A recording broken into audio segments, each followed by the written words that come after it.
Okey, Assalamualaikum warahmatullahi. Okey, mari kita bincang soalan percubaan biologi negeri Kedah tahun lepas. Apalah, yang penting kita kena banyakkan latihan kertas satu ni supaya knowledge kita banyak. Okey, pergi tengok soalan satu. Ahli biologi, ahli biologi perlu berkomunikasi mengenai hasil. Maksudnya dia macam mana nak beritahu orang, macam ahli biologis lain, penemuan penyelidikan mereka. Antara berikut yang manakah bukan alat komunikasi dalam biologi? Maksudnya macam mana dia nak sampaikan maklumat tu. Okey, komunikasi dalam biologi kita sampaikan melalui sama ada drawing, lukisan, jadual ataupun graf. Hipotesis ni bukan. Bukan. Kenapa bukan? Sebab hipotesis ni sebelum eksperimen. Dia nak mengenai hasil-hasil penemuan penyelidikan sudah. Kalau hasil, sama ada kita bentang melalui lukisan, jadual ataupun graf. So, kalau hipotesis ni bukanlah. Okey? Okey, jom kita pergi kepada soalan berikutnya. Rajah 1 menunjukkan tisu X. Yang terdapat di bawah dermis kulit. Maksudnya di bawah epidermis sudah. Di bawah bahagian dermis kulit pada permukaan semua organ utama. Mari sini ingat bentuk macam ni. Kalau bentuk macam ni ialah tisu adipos. Tisu adipos ni anak-anak, apa fungsi tisu adipos? Kita tengok ada tak jawapan tisu adipos? Ada. Okey. Tisu adipos dia bukan nak melapisi organ utama. Dia melapisi organ ialah epidermis. B ni salah. Cuba tengok tisu adipos D. Tisu adipos ni dia berfungsi untuk menyimpan lemak. Jadi jawapannya adalah D. Okey. Tisu epitelium ni betul dengan fungsinya tapi tidak berkait dengan gambar rajah ni. Gambar rajah ni menunjukkan tisu adipos.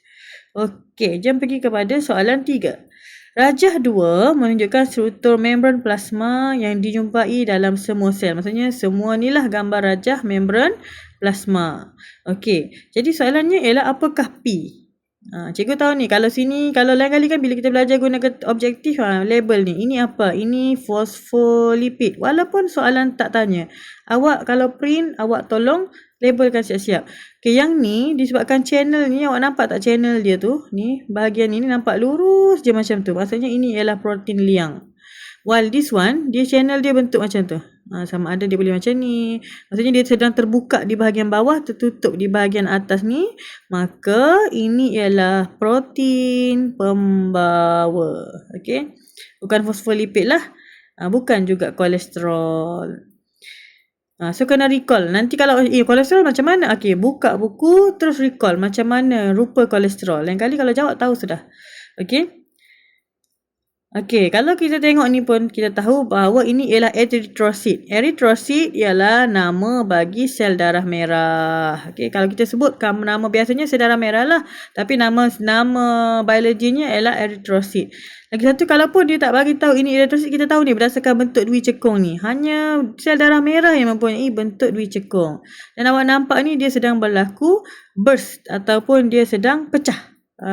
Dan biasanya pecah ni, sel darah merah ni dia pecah sebab dia terlampau banyak air di dalam. Okey. Betul lah, apabila dia direndam dalam larutan garam, apa jadi pada dia?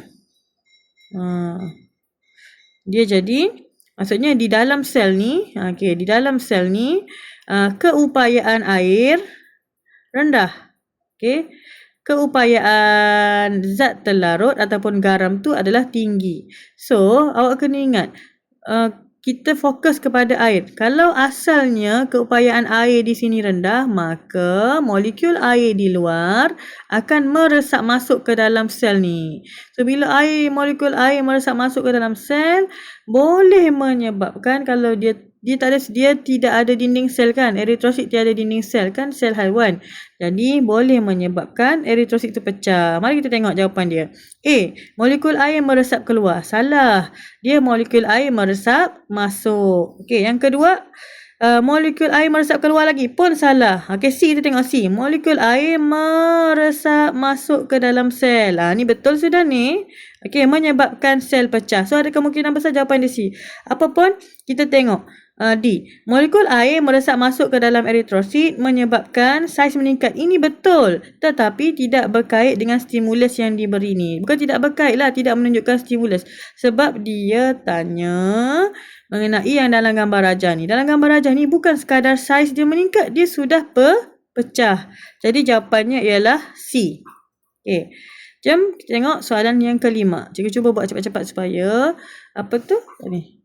Soalan kelima. Sebatian organik manakah mengandungi unsur nitrogen? Maksudnya macam ni. Kalau glukosa kita tahu ni. C6, H12. Sorry. Oh my god. Salah. C6, H12, O6. Maksudnya dia terdiri daripada unsur karbon, unsur hidrogen dan unsur oksigen. Tetapi protein dan juga lemak ni, apa dia unsur dia? Cikgu nak suruh awak cari sendiri lemak ni. Okay. Apa unsur dia? Dia sama dengan salah satu jawapan ni. Tetapi protein, protein dia tadi CH, dia mungkin CHO, dia sama ada N ataupun P. SNOP. Cikgu ingat SNOP sebenarnya. Tapi tak pula lah pada awak. So, yang mengandungi unsur nitrogen ialah protein. Okay. Soalan 6. Ni pun best juga soalan ni. Dia lebih kepada ni arah sederhana lah kalau cikgu rasa. Okay. Rajah 4 menunjukkan tindakan laktase terhadap substrat. Laktase ni ASE. Maksudnya laktase ni enzim. Jadi, dia bertindak balas dengan substrat. Substrat bagi laktase namanya laktos. Laktos ialah disakarida. Kalau buat ni, disakarida. Berada di dalam ileum seorang individu. Okey. Antara individu tersebut dijangkiti penyakit malaria. Ini stimulus dia. Dan mengalami demam yang panas yang tinggi. Maka dia nak sedang cakap pasal faktor suhu terhadap keadaan tindak balas enzim. Awak kena ingat suhu ni kalau dia tinggi sangat, dia akan menyebabkan ni active site ni, sorry salah. This one. Sebab ini yang pecah, maka inilah substratnya. Okay.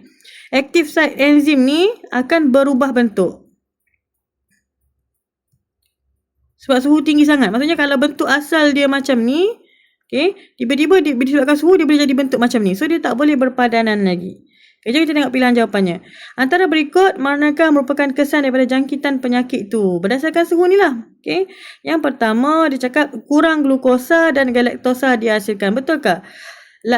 Laktosa bila dia dihidrolisis dia jadi glukosa and galaktosa. Betul tak? Glukosa and galaktosa. Betul lah. Nombor 1 ni betul. So, pilihan jawapan yang kita ada mesti ada nombor 1. So, sama ada C, A ataupun B. So, yang ni salah sudah. Okey. Yang kedua, sama ada 1 dan 2 atau 1 dan 3. Cikgu bagi tahu salah jawapan. Jawapan dia lah ni. Sebab dia berkait dengan tapak aktif yang berubah. Okey. Ini tidak tepat dengan suhu tu. Okey. Itu sahaja.